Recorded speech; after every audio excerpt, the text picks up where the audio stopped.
Aquí estamos. Hoy, hermanos, siguiendo con la serie de definiciones, recuerden que hace un tiempo habíamos estado discutiendo, habían surgido preguntas, cuando teníamos los estudios y a veces en las predicaciones, acerca de diferentes doctrinas, ¿verdad?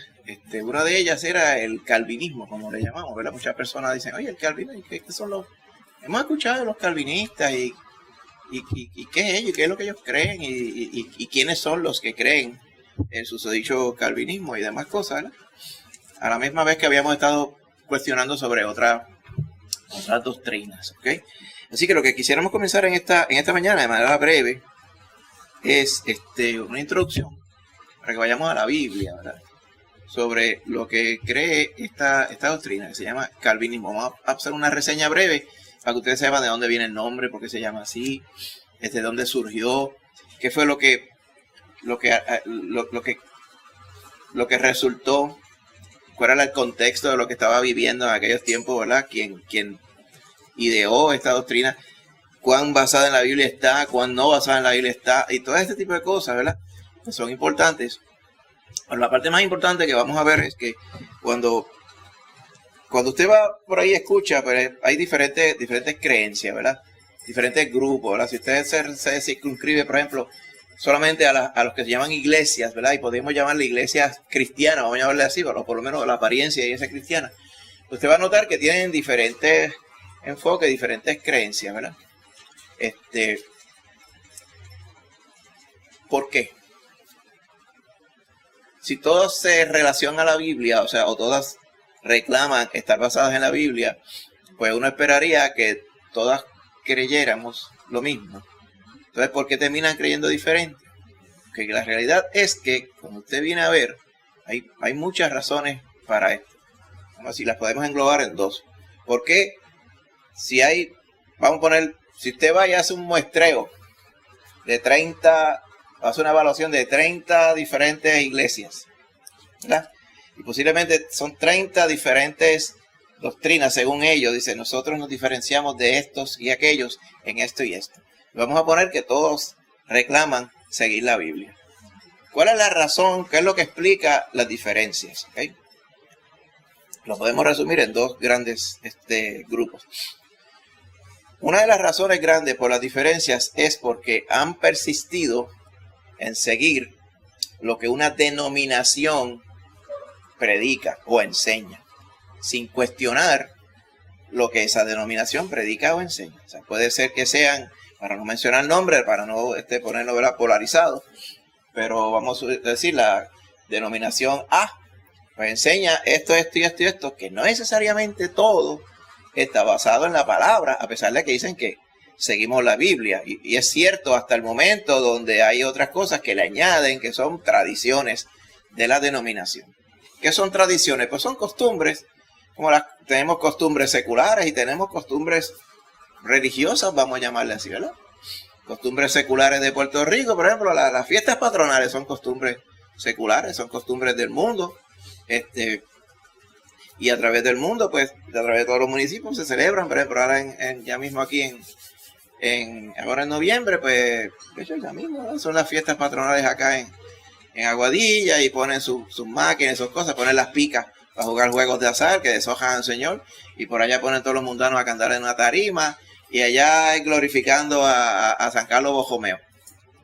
Que la gente no sabe ni quién es San Carlos Borromeo, pero son parte de las tradiciones, y a veces hay tradiciones que están mezcladas con el mundo y con la iglesia. Pues hay diferentes tradiciones también en las denominaciones, ¿ok? Formas y creencias que cuando uno viene a buscar bien en la Biblia, como que no las encuentra, y uno dice, ¿de dónde salieron? De la tradición. La otra razón por la cual hay diferencias entre iglesias que reclaman seguir la Biblia, no solamente la tradición, sino cuando tratan, o sea, ya tienen una idea en su mente, dicen, las cosas tienen que ser de esta forma. Y ya con eso en la mente, dicen, tienen que ser de esta forma. Y cuando leen la Biblia, pues marronean para que las cosas terminen y apoyen la forma que ellos pensaron que debería ser. Y eso pasa un montón de veces. Y estamos todos estamos sujetos a ese tipo de de desliz. Lamentablemente, pues somos humanos. Tenemos que ser bien sinceros cuando vamos a la palabra del Señor, ¿verdad? Porque hay una fuerte tendencia a decir, que los bautistas, vaya usted a ver, creen esto y esto y esto. Eso está fantástico. El asunto es por qué lo creen así. Si usted ve que los bautistas dicen que usted no encuentra fundamento bíblico, pues usted sabe que hay un error en los bautistas. ¿Okay? Y lo decimos sin miedo. Hemos visto muchas veces. ¿Se acuerda que yo le he dicho acerca de tenga cuidado con la Mishnah bautista? La palabra Mishnah son los judíos tienen tradiciones escritas. Bueno, los bautistas tienen tradiciones también. No todas ellas son sanas en el sentido bíblico. Una de ellas, por ejemplo, las tradiciones bautistas. Muchos bautistas es la creencia de que uno hace una oración de esa de 30 segundos, pasa al frente, se para aquí, le da la carne de gallina y ya está convertido a Cristo Jesús. Y yo no dudo que eso pueda ser posible. Porque en realidad hay un momento cuando usted está perdido y después viene a Cristo y usted está salvo. Eso es bíblico. Pero eso de ir yo, por ejemplo, vamos ahora, es más, vamos a parar todo aquí. Paramos todo, abrimos el portón. Cada que haga su Biblia, agarra un paquete de tratado, vamos por la calle y al que usted encuentre, usted le dice, ¿tú quieres ir para el cielo o quieres ir para el infierno? yo no voy para el infierno, yo quiero ir para el cielo. Pues repite conmigo, Señor, tú eres bueno, tú eres bueno. Tú has dado a tu hijo a morir por mí. Tú has dado a tu hijo a morir por mí. Va. ¿Tú crees lo que dijiste? Sí. En el nombre de Jesús, amén. Toma tu Biblia. Un salvo. Apúntamelo ahí. Gané un alma para Cristo. Hay muchos bautistas que creen que eso es así. A los wipipíos. Y no es así. Que las personas tienen que comprender propiamente la Escritura. En ningún momento la persona esa sintió compunción de su pecado. Se arrepintió de su pecado. Ninguna vez se humilla ante el Señor. O sea, son tipos de creencias que vienen y uno puede rastrear de dónde vinieron. Podemos rastrear hasta el nombre de la persona por allá en un estado, especialmente allá en Michigan, que se inventó esta tontería. Y todo eso trascendió para abajo. Y muchos aquí en la isla, bautistas fundamentales hoy día, enseñan este tipo de error. No digo que con mala intención, con muy buena intención, pero es un error. Por eso es que tenemos que tener cuidado con las tradiciones. ¿Ok? La otra, que es por ejemplo, gran parte de la razón de algunas porciones de la doctrina de los calvinistas vienen por la otra razón, no por las tradiciones. Quizá los calvinistas de hoy vienen por las tradiciones que fulano Calvino se inventó hace 500 años, muy bien. Pero Calvino, cuando las ideó, las sintió en su corazón, era porque ya él tenía una preconcepción en su mente de cómo era Dios. Y ahí es que vamos a empezar hoy. Calvino especialmente tenía en su mente que Dios es soberano. En eso estamos de acuerdo, ¿verdad? ¿Qué quiere decir que Dios es soberano? Pues que a él nadie le puede decir las cosas que tiene que hacer, porque él las hace según quiere. Y en la Biblia vemos que dice, él hace las cosas según el puro afecto de su voluntad, o sea, según él quiere. Y las hace para alabanza de su gloria. ¿Sabe que estamos citando el principio de Efesios, si te recuerda, ¿verdad? Y vamos a ir a esa porción ya mismo. Pues entonces, una cosa es que sepamos, y todos estamos de acuerdo, que Dios es soberano. Pero eso no quiere decir, ¿verdad?, que Él va a hacer tales cosas, y las vamos a ir según la Biblia, ¿verdad? Y según dicen los calvinistas también, para poder contrastar las dos cosas. Eso no quiere decir que por Él es soberano, entonces nadie tiene voluntad propia de decidir las cosas. La Biblia habla de la soberanía de Dios y la Biblia habla de la libre decisión de aquellos que fuimos creados a la imagen de Dios. Lo que llama la Biblia, lo más fino, está un domingo, libre albedrío. Pero usted nunca usa la palabra albedrío, vamos a decir la libre decisión. Usted es libre de decidir lo que usted quiera. Ahora mismo usted es libre de decidir lo que usted quiera. Usted quiere quedarse aquí o quiere irse, se va. Nadie va a decir, no, cierre el portón. Usted se puede ir cuando usted quiera. ¿Amén? Usted puede cantarle al Señor ahora mismo si quiere. Lo que pasa es que como tendría que pedir permiso. ¿Podemos cantar? Sí, podemos cantar. Pero usted lo puede hacer, amén. Usted es libre para hacerlo. Eso es una realidad bíblica. La soberanía de Dios es una realidad bíblica. Entonces, el problema que tuvo Calvino, vamos a ver, es que él no podía casar las dos cosas. Dice, Dios es soberano. Eso quiere decir que el hombre no puede estar tomando decisiones porque ya Dios lo planchó todo. Pero la Biblia dice que el hombre toma decisiones. El hombre decide creer o no creer. Pero él dijo, eso no puede ser. Eso está subyugado a que Dios es soberano. Entonces, con esa mentalidad, en lugar de ir a la palabra, porque las dos cosas pueden y son ciertas cuando usted va a la palabra con la mente abierta en lugar de cejado. ¿Sabe lo que dice? Tú eres un cejado. ¿Te acuerdas antes que decían? Fulano, tú eres un cejado. Pero cuando usted va cejado a la palabra, se queda cejado porque dice, la palabra tiene que ser igual de cejada que yo. Y ahí que está el problema.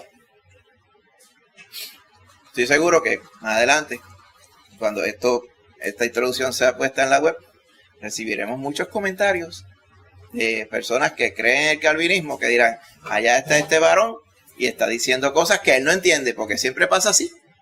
Cuando de momento decimos algo bíblico contra el catolicismo romano, dicen, siempre los que hablan del catolicismo romano es que nunca lo entienden. Es que a mí me tiene sin cuidado entender los micro detalles. Yo quiero entender la Biblia. Cuando yo veo que la Biblia dice una cosa y fulano por allá dice otra, pues yo sé a quién yo le voy a creer. Amén. Y eso es lo que pretendemos hacer hoy aquí, o sea, sin querer estar criticando a nadie, simplemente clarificando, ¿verdad? Así que eso es lo que vamos a hacer hoy. Hoy le hemos llamado a esta introducción el calvinismo versus la Biblia, parte 1. ¿Okay? Así que simplemente de manera breve, vamos a mencionar algunos rasgos del susodicho calvinismo. Amén. Pero primero, vamos a leer la palabra del Señor. En Juan 3, 14 al 18.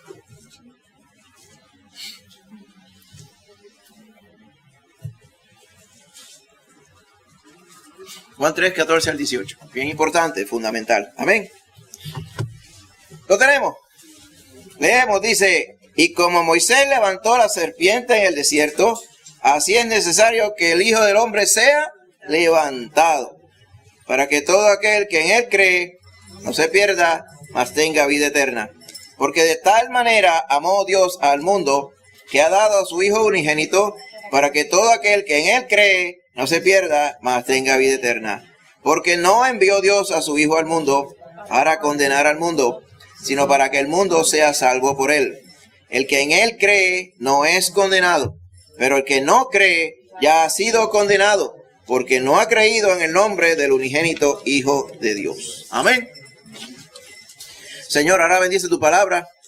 Ayúdanos a interpretarla, Señor, guiados por tu Espíritu Santo, y que tú te glorifiques, Señor, en gran manera hoy. En el nombre de Jesús. Amén. Amén. Para citar parte de lo que dice los creyentes de esta doctrina, también para darle una introducción de dónde sale. ¿Okay?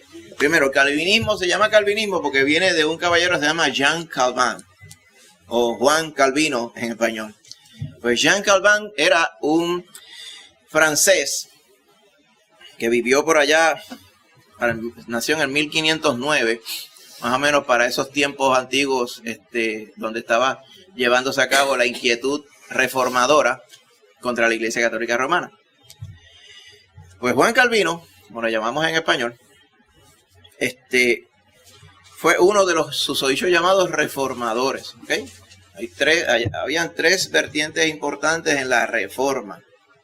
Tengo que aclarar que los bautistas no son reformados, o sea, porque no existían como tal en el tiempo de la reforma. O sea, los bautistas no salieron de los católicos que se reformaron. ¿Ok?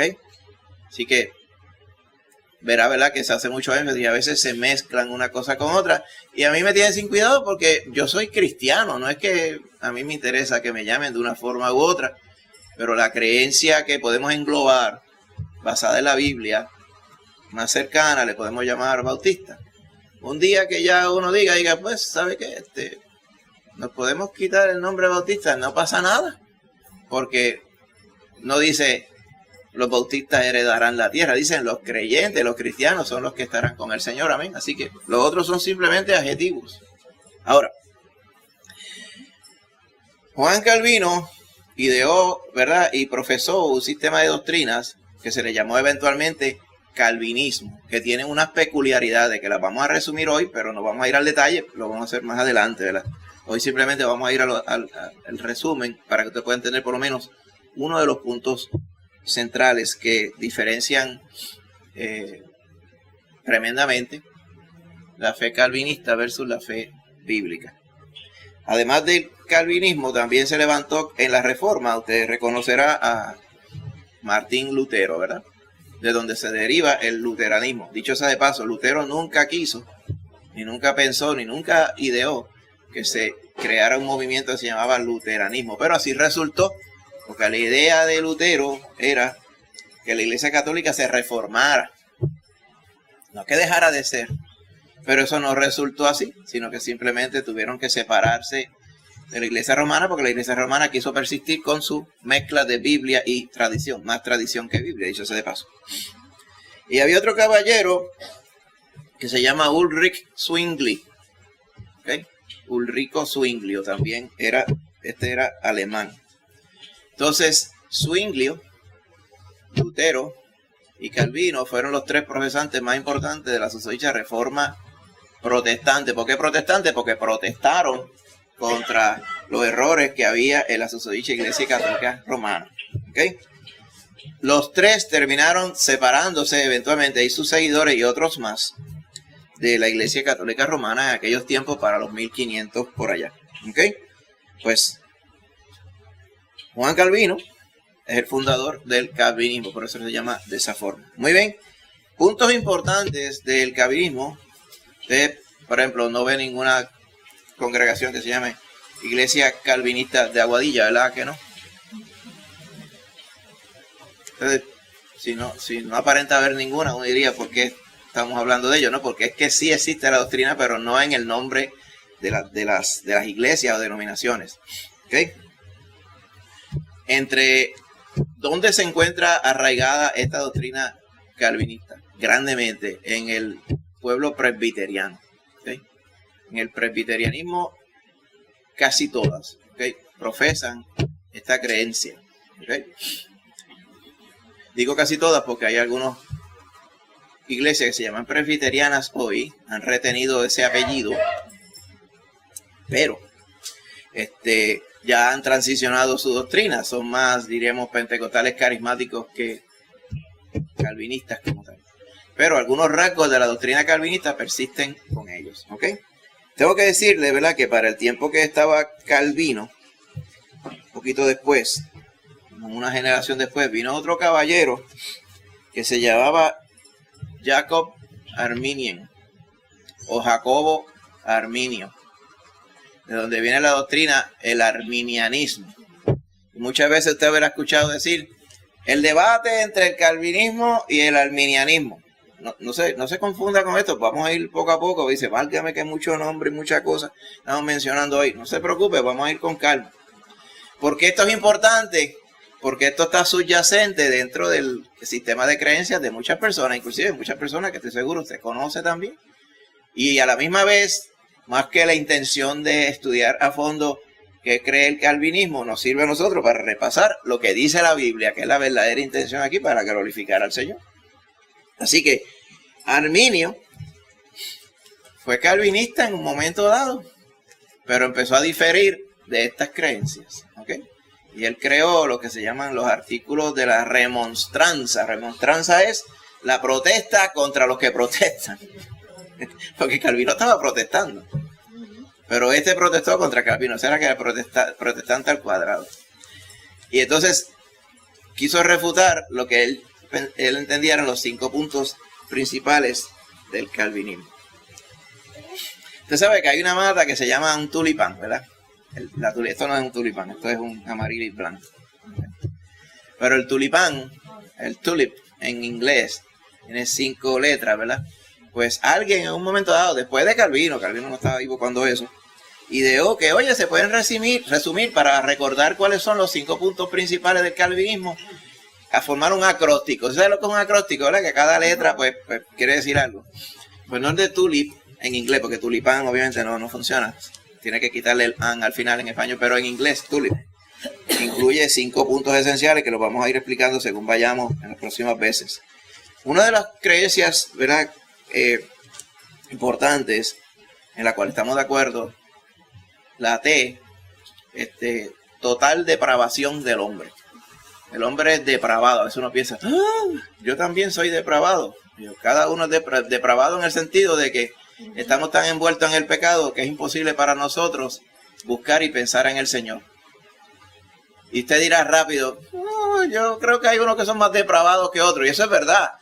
Eso no quiere decir que cada uno de nosotros hemos llegado a lo peor que podamos ser, o que en un momento dado antes de Cristo llegamos a lo peor, pero cada uno de nosotros, para nosotros es imposible venir al Señor. En eso estamos de acuerdo.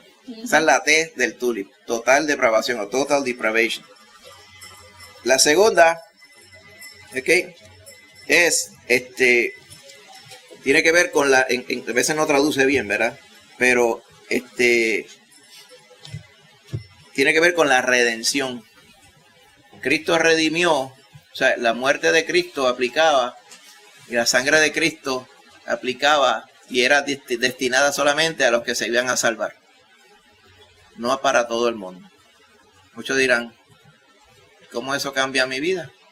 O sea, que es bien importante porque es la forma que ellos interpretan la palabra. La sangre de Cristo era para algunos sí y para otros no. Vamos a ir ya mismo a eso. ¿Ok? Y esa redención limitada tiene que ver con la U de tulip, es unconditional election, elección incondicional de Dios. ¿Qué quería? Esta es la parte bien problemática del calvinismo, que es la elección incondicional o unconditional election, para que sea la U del tulip. El calvinismo fundamental, rajatabla, entiende que porque Dios es soberano, pues Él escogió a unos para salvación desde antes de la creación del mundo y a otros para perdición desde antes de la creación del mundo. O sea, eso dictamina que a nadie que quisiera cambiar de carril más adelante, porque tiene libre decisión, lo pudiera hacer, porque ya Él lo prescribió desde antes de la fundación del mundo. Entonces, hay otros términos, usted va a notar, si usted se pone a indagar sobre los que profesan el calvinismo, les encanta el debate y los temas que ellos llaman teológicos, como estamos hablando ahora. Y le empiezan a meter un montón de definiciones que en verdad no vienen al caso. ¿Okay? Entonces ellos llaman que si los lapsarios, que si infralapsario, sublapsario o supralapsario, dice, pero que parecen como nombres de modelos de carro, ¿verdad? Así como Supra o algo así, parecen Toyota. Supralapsarismo es esto que les dije, que en el lapso de tiempo que hubo entre que Dios concibió algo y lo creó, o sea, Dios concibió la humanidad y el mundo y la creó, Él decidió ya. Entonces esos son los ultra calvinistas, que es la mayoría de los grupos, donde dicen, parece que ahí está tu gata, hay problemas allí, no sé, ahorita lo vamos a resolver.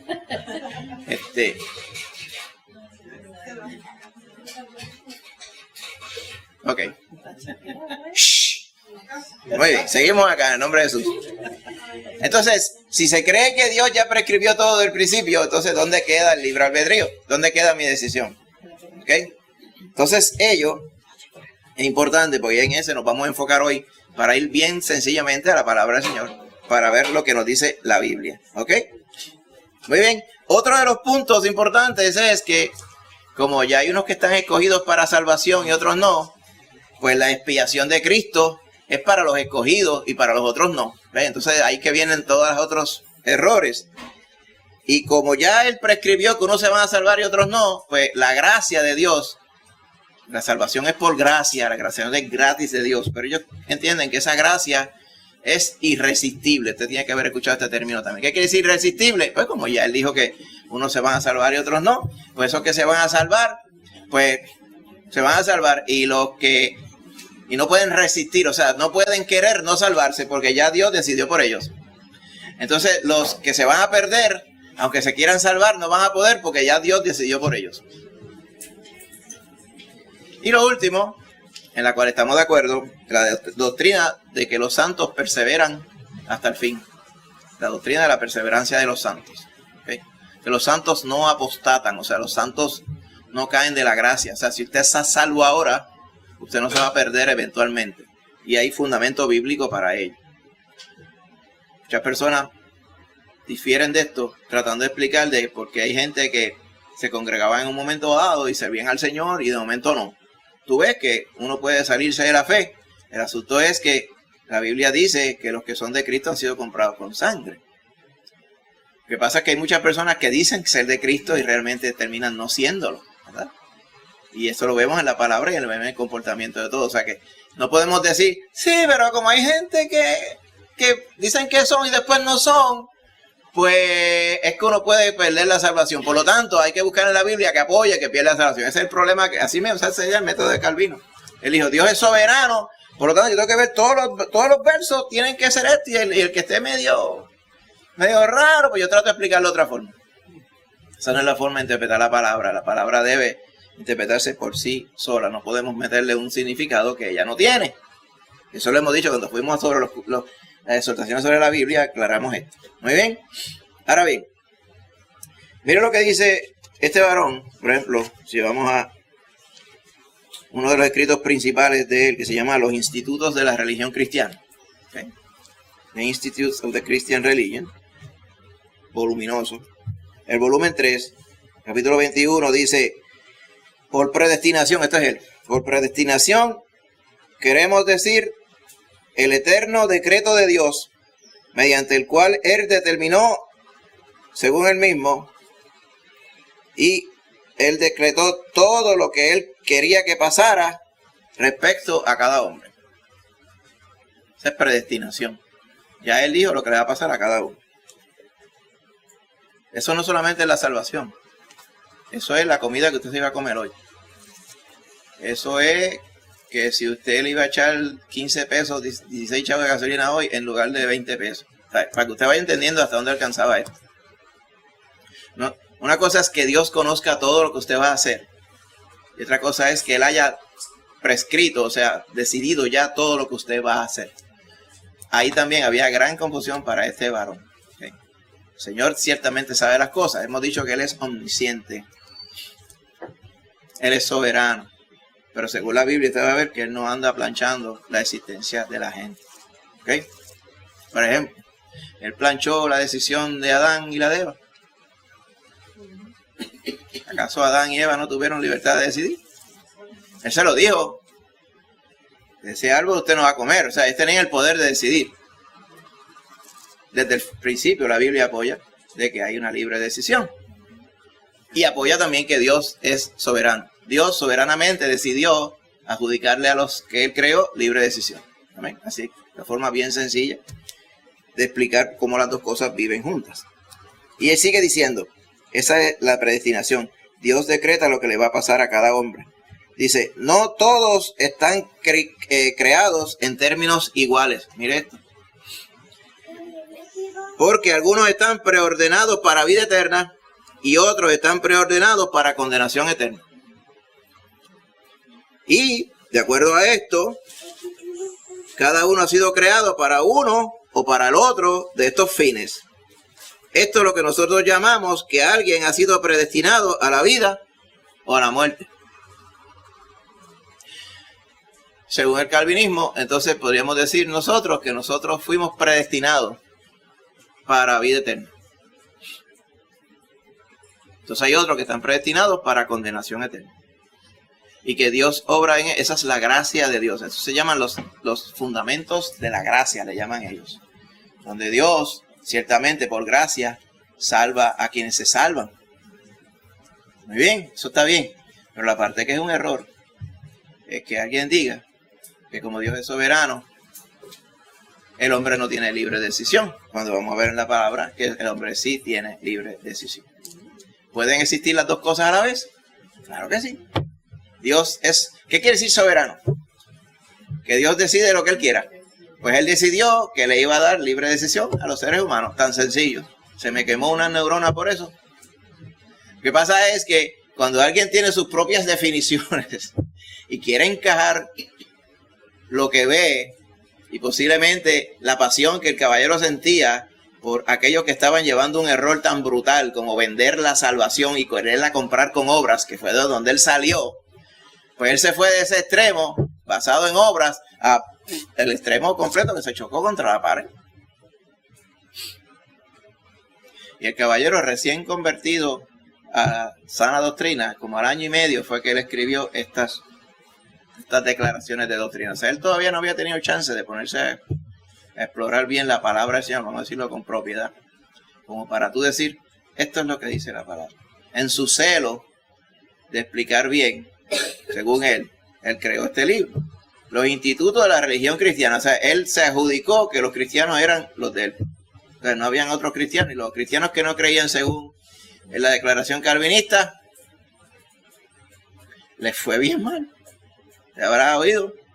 El caballero dijo, y estaba correcto en esto, la mejor forma de poder vivir una vida cristiana es que uno vive en un país donde los gobernantes y las leyes y la rama judicial, los legisladores sean cristianos. Sería tremendo, ¿verdad? Pues allá en una ciudad en Suiza, se llama Ginebra. Antes Suiza y Francia estaban bastante conectadas. En Ginebra, le llaman Ginebra en español. Pero Ginebra es una bebida. Ginebra, ¿verdad? Vamos a llamarle Ginebra. Pues él estableció su centro de mando allí. Y entonces todos los gobernantes y otros más eran cristianos, vamos a decir calvinistas. Entonces ese experimento de una teocracia se experimentó allí en esa ciudad. ¿Okay? Esa teocracia derivó en la muerte como de 40 y pico de personas porque no se suscribían a la fe calvinista. El primero de ellos era uno que se llama Juan Serveto, era español, Servetus, y él difería de muchas de estas doctrinas de Calvino. Y en esos primeros comienzos, cuando Calvino estaba tratando de cimentar su liderazgo, pues este varón terminó condenado a muerte. Y el mismo Calvino, los calvinistas de hoy dicen, no, es que hay que entender los tiempos, que eran tiempos violentos donde cualquier persona mataban a uno. ¿Y qué? ¿Y los creyentes están supuestos a ir con los tiempos o a ir según la palabra del Señor? Esas son unas excusas súper extra tripemongas que dan, tratando de glorificar al varón. Eso es otro problema que también existe en muchos lugares. Quieren glorificar al varón en lugar de glorificar a la Escritura. Si hubieran sido bíblicos, se llamaban el biblicismo mejor, ¿verdad? En lugar del calvinismo, ¿no le parece? Pero para diferenciar y adjudicarse cosas, pues así mismo se creó. Si algún varón o hembra, ¿verdad?, que es calvinista, oye esto y le está malo, pues que escriba los comentarios allá en el canal de YouTube y los podemos contestar según la Biblia, no según las opiniones, que no me pongo opiniones, póngame la Biblia, lo que dice la Biblia, no lo que dice fulano. Ahora bien, así que en ese asunto, ¿ok?, es que se establece, ¿verdad?, todos estos puntos. Nos vamos a concentrar en la elección incondicional. Porque en el primer punto, que el hombre es depravado de manera total, que por sí solo no puede ni salvarse, dice, todos se descarriaron. No hay ni uno bueno. No hay quien busque a Dios. La Biblia lo dice claramente en esa porción, un montón de otras porciones. En eso estamos de acuerdo. Pero en la elección incondicional o unconditional election es que nos queremos sentar. De hecho, para aquellos que les gusta la historia de la iglesia, te habrá escuchado de un caballero que se llama Agustín de Hipona, o le llaman San Agustín. Un libro famoso que el caballero escribió que se llama Las Confesiones de San Agustín. Pues Agustín de Hipona tenía muchas cosas bíblicas, pero tenía una ensalada de creencias. Y él fue el que esbozó exactamente lo que cree el calvinismo, pero para allá, para el año 300, por allá, 1200 años antes de Calvino, ya estas ideas estaban. Y este varón, Agustín de Hipona, las había profesado. Pero no fue sino hasta cuando Calvino las redactó y las empezó a predicar para adelante, que entonces se le llamó, por ende, en lugar de agustinismo, se le llamó calvinismo. ¿Ok? Por eso es, pero nosotros aquí no podemos decir, y no queremos decir, nosotros estamos aquí, nosotros somos de los de Agustín, o los de Calvino, o los de aquel, porque entonces vamos a terminar haciendo lo mismo, ¿verdad?, que la Biblia nos dice que no hagamos. ¿Ok? Bien importante. Otra tendencia que hay entre muchas personas, especialmente los reformados, es que tienden a ver, ok, déjame ver qué decían los padres de la iglesia. ¿Se acuerda que hemos mencionado a los padres? ¿Qué son los padres de la iglesia? ¿Ok? No son los sacerdotes de la iglesia, los padres, los church fathers. Los padres de la iglesia le llaman a aquellos que constituyen la segunda, tercera, cuarta, quinta generación después de los apóstoles.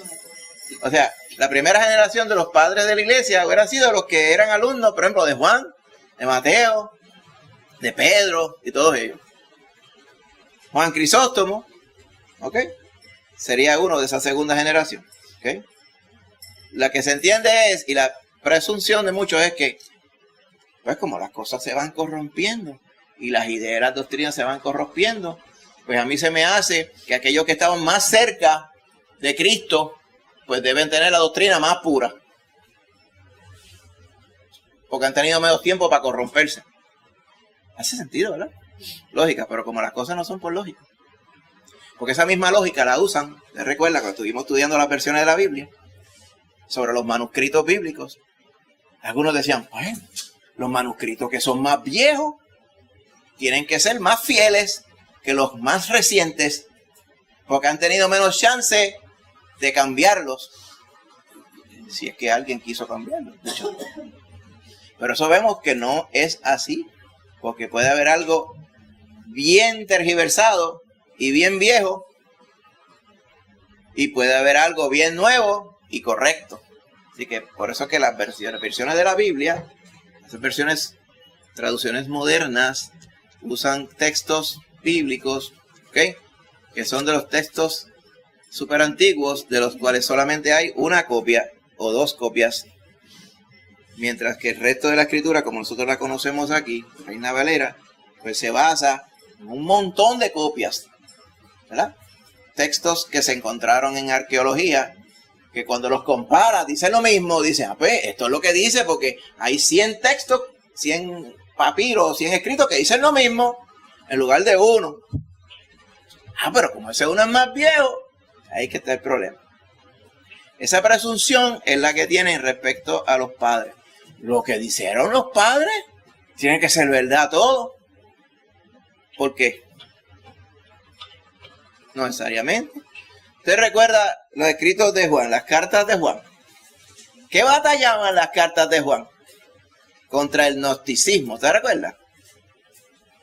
El gnosticismo, contra lo que llamaban el pelagianismo. Vamos a explicar lo que es eso también. El gnosticismo decía que uno no se salva por gracia, que uno se salva por un conocimiento escondido que está en la Escritura.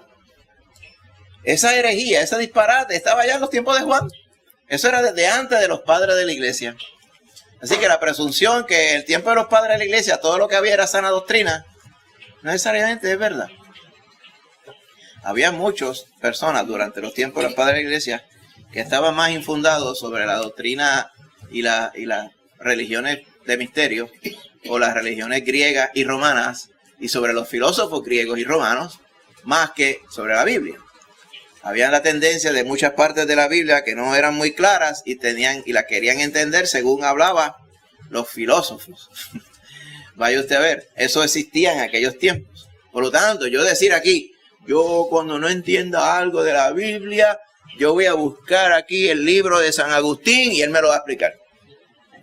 Yo lo puedo leer. Nosotros, de hecho, acá en la colección esta de logos tenemos todo eso escrito. Y tenemos los de Cicerón y todos aquellos romanos también que hablaban muchas sandeces también. Usted mira así, dice, espérate. Mira lo que dice este varón. Ok. ¿Qué vamos a hacer? Vamos a compararlo con lo que dice la Escritura. Como los hermanos de Berea. Amén. No podemos decir, lo dijo San Agustín. Eso tiene que ser verdad. Eso es casi palabra de Dios. Y ese es el problema con los que les gusta cuasi adorar las grandes luminarias de los creyentes de la antigüedad. De ahí que viene la gran creencia, de muchas de las cosas que creen hoy los calvinistas, vienen de San Agustín. ¿Ok? Pero vamos a concentrarnos en el primer punto y con esto vamos resumiendo. ¿Ok? Según lo que yo le leí, ¿verdad? del calvinismo, está la elección incondicional, la que vamos a circunscribir hoy de manera breve. Vamos a ir a la Biblia para que usted lo vea claramente. ¿Okay? Como hay el hombre es depravado por completo, eso es cierto. Es incapaz el hombre de responder al llamado de Dios por sí solo. Usted mismo podrá ser testigo de esto. Cuando usted estaba perdido en delitos y pecados, usted no le nacía a creer en Cristo. Y cuidado que le debieron haber predicado un montón de veces. ¿Y qué cambió? De momento, de un día, de un momento para otro, usted todo lo que antes le parecían tonterías, ahora le parecieron que era la verdad de Dios, ¿verdad? ¿Cómo que cambió? ¿Qué pasó ahí? Un switch. ¿Quién hizo ese cambio? ¿Ok? Es por la gracia de Dios, ¿verdad? Que Él viene por su Espíritu Santo, como dice la palabra, y nos aclara la verdad del Evangelio. Amén. Ahora, a esa verdad, la doctrina calvinista entiende y predica que desde antes de la creación del mundo, a esos que cambian y creen, es que Dios los eligió misericordiosamente para salvación. Vamos a Efesios 1, 4 al 6.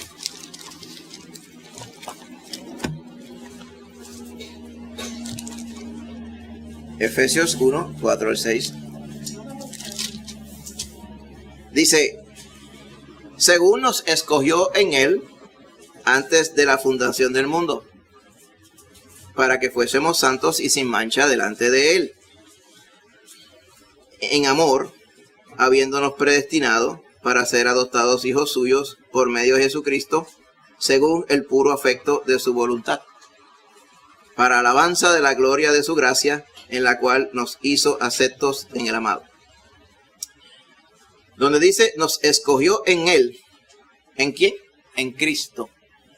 Vaya manteniendo eso en su corazón, ¿verdad? Nos escogió en Cristo antes de la fundación del mundo. El Padre nos escogió en Cristo antes de la fundación del mundo. Eso es verdad. En Cristo. Nos escogió en Cristo. Vamos a ver esa porción ahora. Esto no deja y no impide que sea verdad. El que creyere será salvo. Amén. Y la decisión de creer la tiene la persona. Dios no decide por las personas. En ningún lugar de la Biblia dice que Dios decide por las personas. Amén. Esa libre decisión es fundamental en la palabra. Vamos a ir a algunos versos para que usted la pueda ver plasmada. Es bien importante para que sepamos que las dos cosas son verdad. Dios escoge, pero vamos a ver cómo es el escoger de Dios, y Dios deja que cada cual decida. ¿Cómo las podemos correlacionar? Lo vamos a ver ahora en la Escritura. ¿Okay? Siguiendo lo que los calvinistas profesan, ¿ok? Ellos son claros y estamos de acuerdo que esas personas elegidas están compuestas de hombres y mujeres de toda tribu, lengua, pueblo y nación. Por ejemplo, Apocalipsis 5:9, usted ve que todos los que estaban adorando al Cordero eran de todos pueblos, lengua y nación y raza. Eso estamos claros. Muy bien. Ahí estamos de acuerdo. Ahora, cuando dice la elección y la predestinación son incondicionales, no dependen de la respuesta del hombre a la gracia de Dios. Eso es un error brutal. ¿Por qué? Porque estamos de acuerdo que Dios nos salva por gracia, gratuitamente.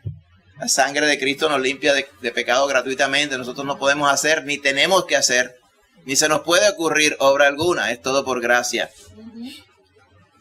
Pero eso de que esa gracia salvadora en nosotros no dependa de nuestra respuesta, ahí es que está el error. ¿Por qué ellos dicen que no depende de nuestra respuesta? Porque Dios soberano decidió por nosotros, por cada uno de nosotros, desde antes que Dios creara el mundo y el universo.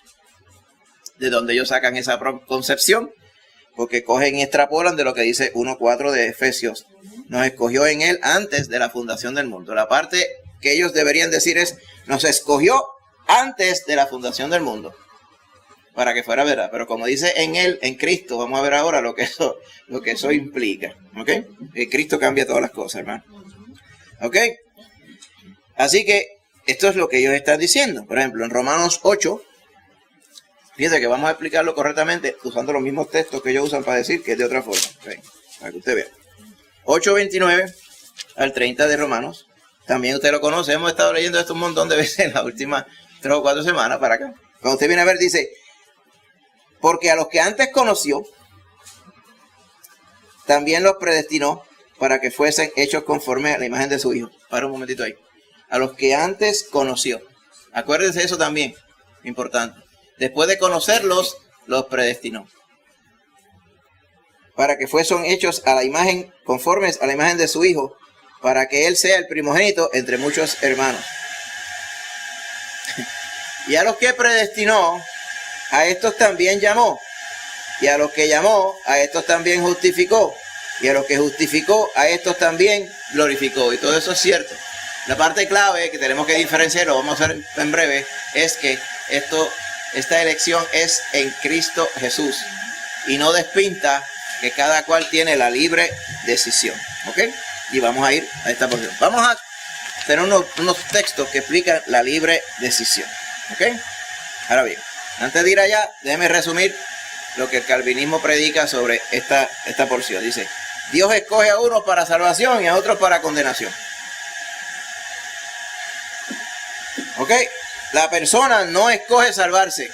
No puede escoger salvarse, ni puede escoger perderse. Ya eso está decidido de parte de Dios para cada uno. No hay libre decisión. Algunos calvinistas dicen, bueno, sí hay libre decisión, ¿ok? Sí hay libre decisión, pero, o si, ¿verdad? Lo que va a pasar es que cada cual va a decidir lo que ya Dios decidió por ellos. Dale para atrás y explícamelo de nuevo. La libre decisión es que la gente va terminando de decidir lo que el soberano ya dijo que iban a decidir. Eso no es libre decisión. ¿Ah? Eso es jugar con las palabras. Le encanta jugar con las palabras. Si usted se enfrasca en una discusión teológica con una de estas personas, le encanta el debate. Si usted llega a caer presa de un debate en Facebook sobre esto, usted va a tener que pegarle el fuego al celular al computador porque no se va a poder desconectar. Le van a caer arriba. Le encanta el debate. Y muchos de ellos son muchachitos. Todavía yo creo que no saben bañarse propiamente. Y se creen teólogos porque se metieron 2 y 3 meses en la Biblia y ahora son teólogos. Y le encanta la lógica y le encanta esto y le encanta esta doctrina. Y le encanta debatir y expurgar las cosas, pero por más que le expurguen, fallan en entender lo que la Biblia está diciendo. Hay una libre decisión y hay una soberanía de Dios. Las dos coexisten, ¿ok? Hay cosas bien difíciles de explicar, pero existen. Jesús, nuestro Señor. Dice, Él es el primogénito entre muchos hermanos. Pues, fue hombre y Dios a la misma vez. ¿Cómo es posible eso? Y sobre eso se han escrito volúmenes completos. Y se debatió hasta que en el año 321 hubo un 325, hubo un concilio, se llama el Concilio de Nicea. Era para definir la deidad de Dios. Ahí fue que se concibió la palabra Trinidad, que no está en la Biblia, pero sí es cierto que Dios existe en 3 personas. Y una de las personas, Dios, Jesús, se encarnó sin dejar de ser Dios y asumió nuestra condición de hombre completo.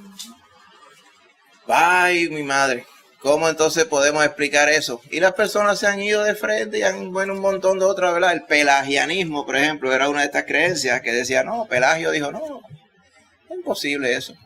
Los gnósticos dijeron, el que estaba en la cruz era una imagen.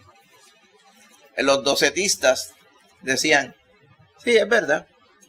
El que estaba allí era una apariencia de Dios, pero no era Dios porque Dios no puede morir. Es cierto que Dios no puede morir, pero Dios, hombre, murió y resucitó por nuestros pecados. Las personas no quieren entender eso porque no les da la gana. Eso está sencillo en la Escritura. Esas son verdades de la Biblia que usted no puede pretender entenderlas al 100%. Eso no quiere decir que no sean ciertas. ¿Está bien?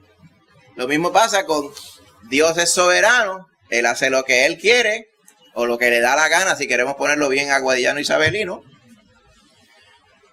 Y a la misma vez Dios nos dio el poder de decidir. Las dos cosas pueden existir perfectamente. ¿Cómo? Porque Dios le dio la gana de dejarle a usted que usted decidiera. Es así, eso es lo que nos enseña la Biblia.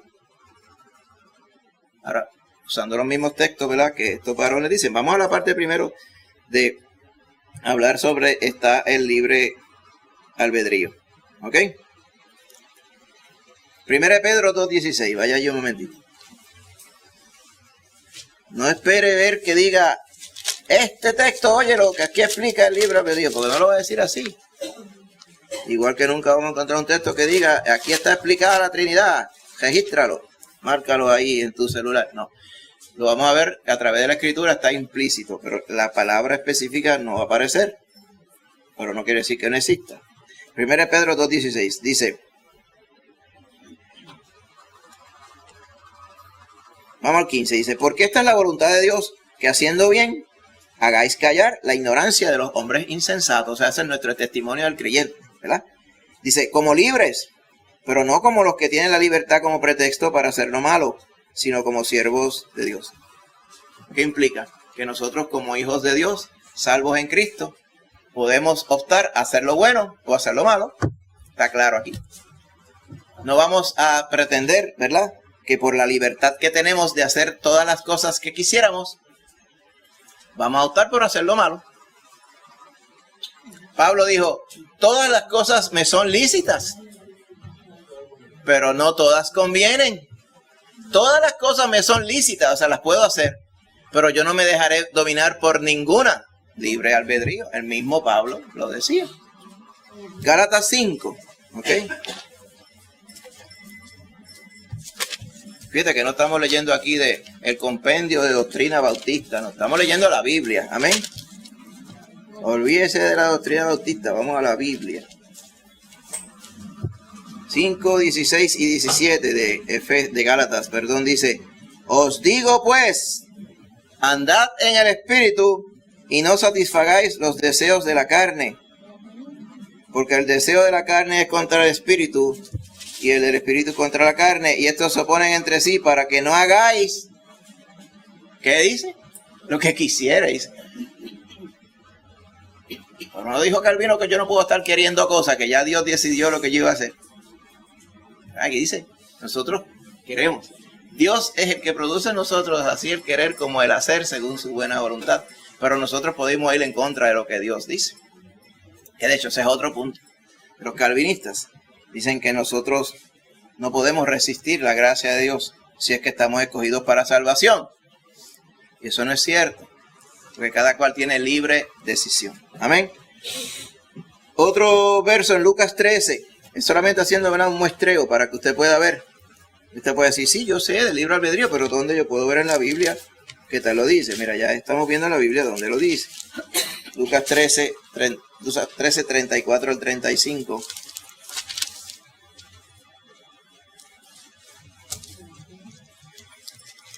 Esto es el Señor Jesucristo llorando por Jerusalén.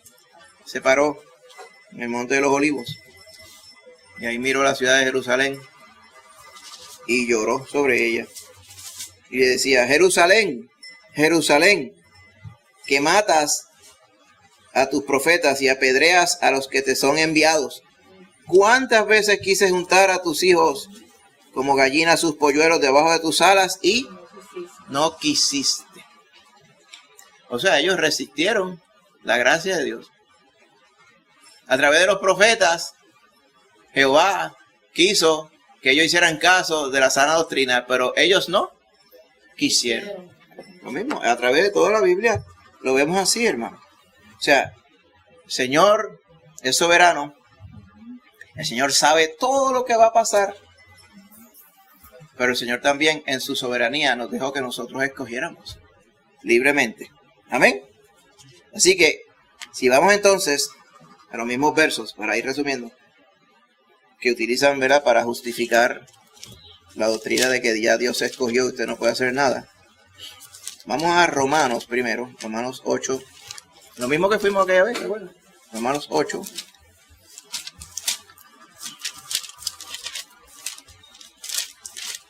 De esta forma.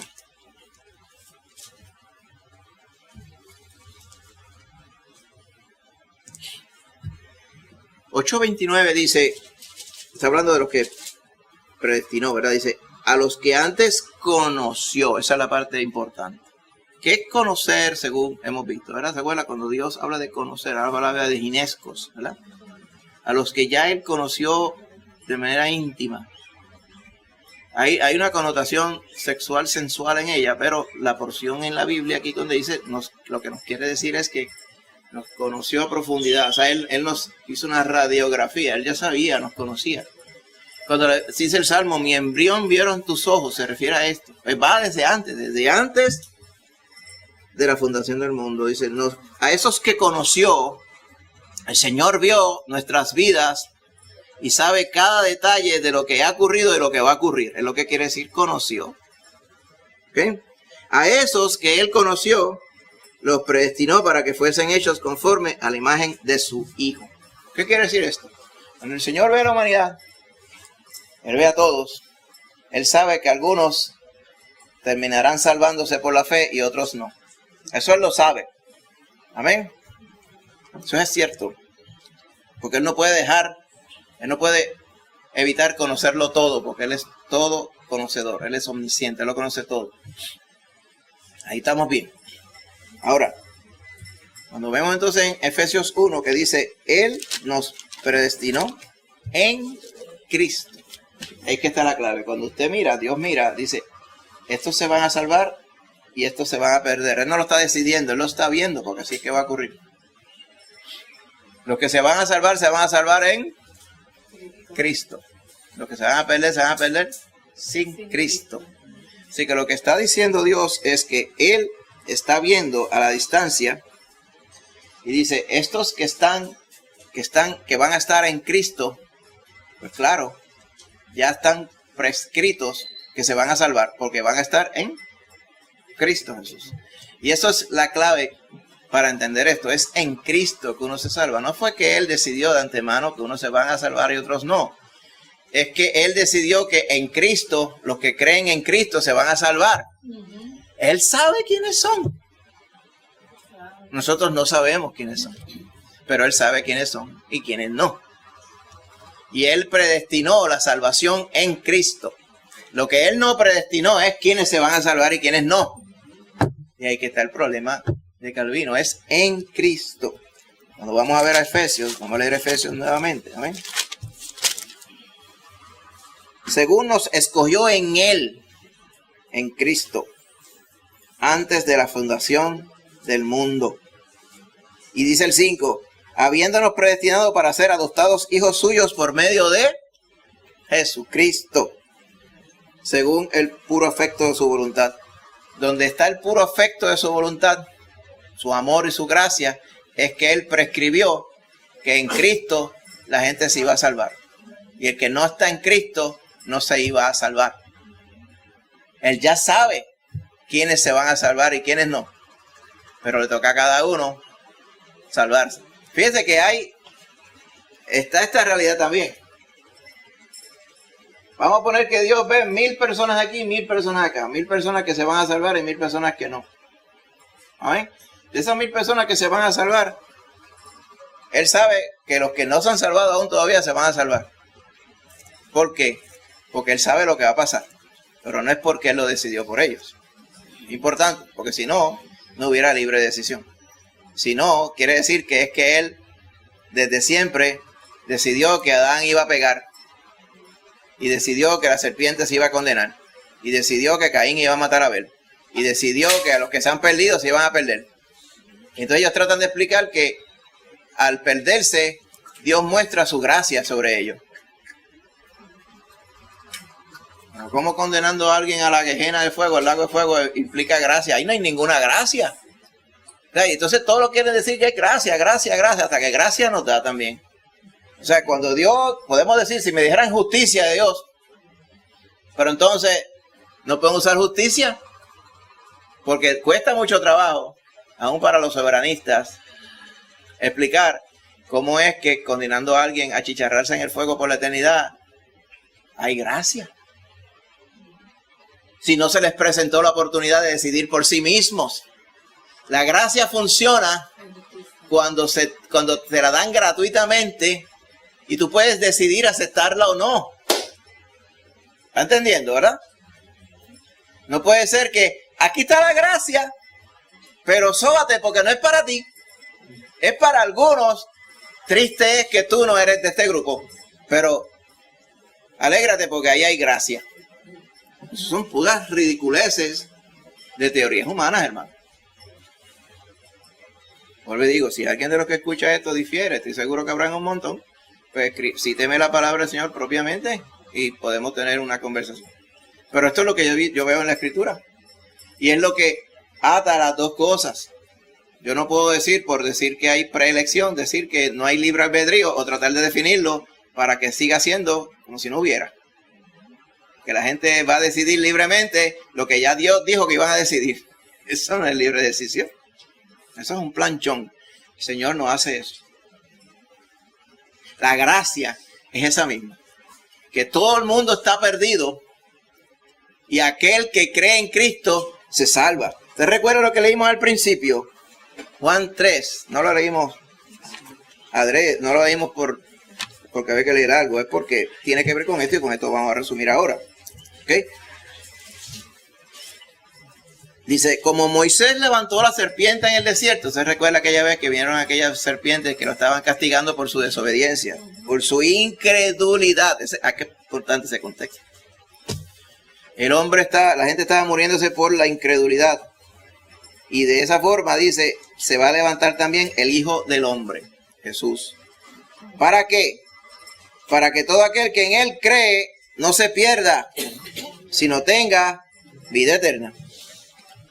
¿Qué quiere decir esto? Que la gente puede decidir creer o no. Porque de tal manera amó Dios al mundo que ha dado a su Hijo unigénito para que todo aquel que en Él cree no se pierda, mas tenga vida eterna, porque no envió Dios a su Hijo al mundo para condenar al mundo, sino para que el mundo sea salvo por él. ¿Usted va viendo lo que está diciendo el Señor aquí? ¿Qué es el mundo? ¿Qué incluye el mundo? ¿Todo el mundo? Porque más adelante vamos a ver que ellos dicen, la sangre de Cristo era demasiado preciosa para que se fuera a derramar por los que no iban a creer en Él. Pero ¿y de dónde ellos sacan esa idea? Esa es la historia de la humanidad. Que Cristo vino a los suyos no le recibieron. O sea, que Cristo hizo todo este sacrificio. Y la inmensa mayoría de la gente se va a perder como quiera. ¿Por qué? Porque ellos decidieron perderse. Eso es lo que nos dice la palabra del Señor. Así que cuando nos dice aquí, dice el 18, el que en Él cree no es condenado, pero el que no cree ya ha sido condenado. Lo que falta es la ejecución de la sentencia. ¿Por qué ha sido condenado? Porque no ha creído, o sea, tiene el potencial de creer, pero no ha creído en el nombre del unigénito Hijo de Dios. Lo que dice claramente. Ahora, de todas maneras, ¿verdad? Semi-jocosa, pero si nosotros, ¿sabes? Tenemos la versión Reina Valera, ¿verdad? Si hubiéramos la Calvinist Standard Version, si hubiera una versión de la Biblia que era la versión estándar calvinista, en español diría así, y como Moisés levantó la serpiente en el desierto, así es necesario que el Hijo del Hombre sea levantado, para que todo aquel, paréntesis, de los elegidos, que en Él cree, no se pierda, sino que tenga vida eterna.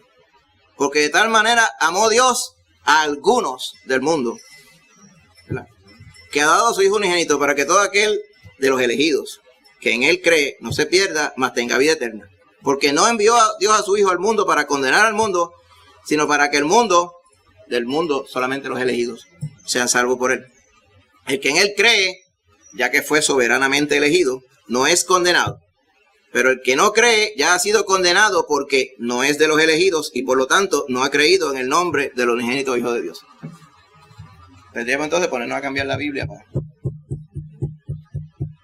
Y no son pequeños cambios. Yo lo veo ahí. Dice, No envió Dios a su Hijo al mundo para condenar al mundo, sino para que el mundo se pueda salvar mediante él.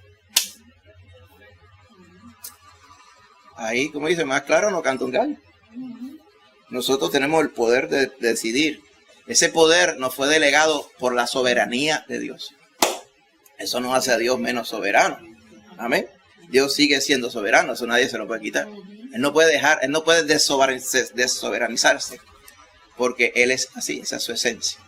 Así que, resumiendo, ¿verdad?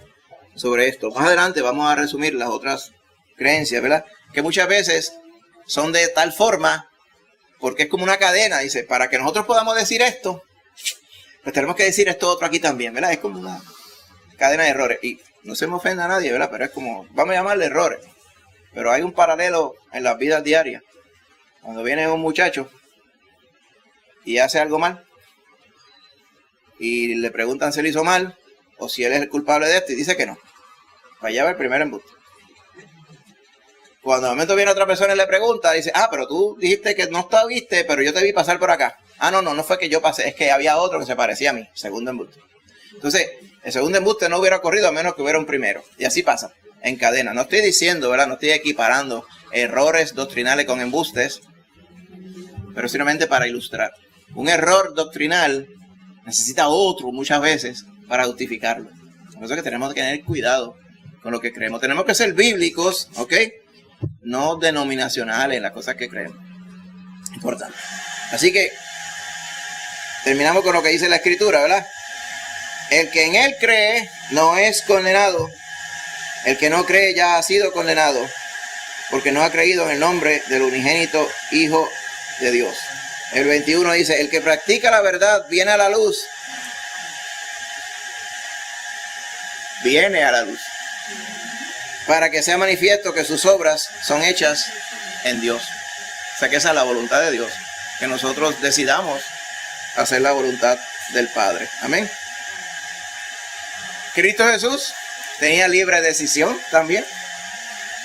Padre, si quieres, pasa de mí esta copa, pero que no se haga lo que yo deseo, sino lo que tú deseas. Eso está a través de toda la Escritura. Y no solamente Él también nos impartió eso mismo a nosotros. No se puede quitar de la realidad de nosotros como seres humanos. Por lo tanto, de la misma forma no podemos quitar que Dios es soberano. Pues Dios en su soberanía nos permitió tener libre decisión. Gloria a Dios, que en el momento dado que Él nos tocó, creímos en Él y nos salvamos, no porque Él lo planchó, que íbamos a decidir. Él sabía que íbamos a decidir, pero Él no lo decidió por nosotros. Lo que Él sí planchó es que la única forma de salvarse era en Cristo Jesús. Eso sí. Amén.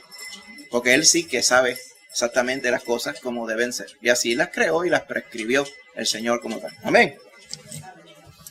Pues vamos a estar de pie, hermanito, en el nombre de Jesús. Así que le damos gloria a Dios. Amén. Así que medite en ello. Más adelante, la semana que viene, Dios mediante, pues vamos a ir sobre otros puntos para que podamos entender. Y pretendemos hacer esto más adelante con otras doctrinas. Amén. Para compararlas según lo que dice la Escritura. Bendito sea el Señor. Amén. Oramos. Señor Padre bueno, te damos gracias en esta mañana por la bendición que nos has dado, Padre, de habernos podido congregar aquí, Señor, los hermanos en armonía. Gracias te damos, Padre, por ser bueno con nosotros y por tu palabra que hemos podido escudriñar en este día, Padre. Bendice ahora, Señor, nuestra estadía aquí y también cuando salgamos y nos vayamos a nuestras casas. Llévanos con bien y tráenos de vuelta, Padre Santo, el próximo martes a casa de la hermanita Angie y hermanito Millo, para escudriñar tu palabra allí, Señor. Gracias te damos, Padre. Bendícenos, Señor, y gracias por la bendición que nos has dado esta mañana. En el nombre de Jesús. Amén. Amén, amén, amén.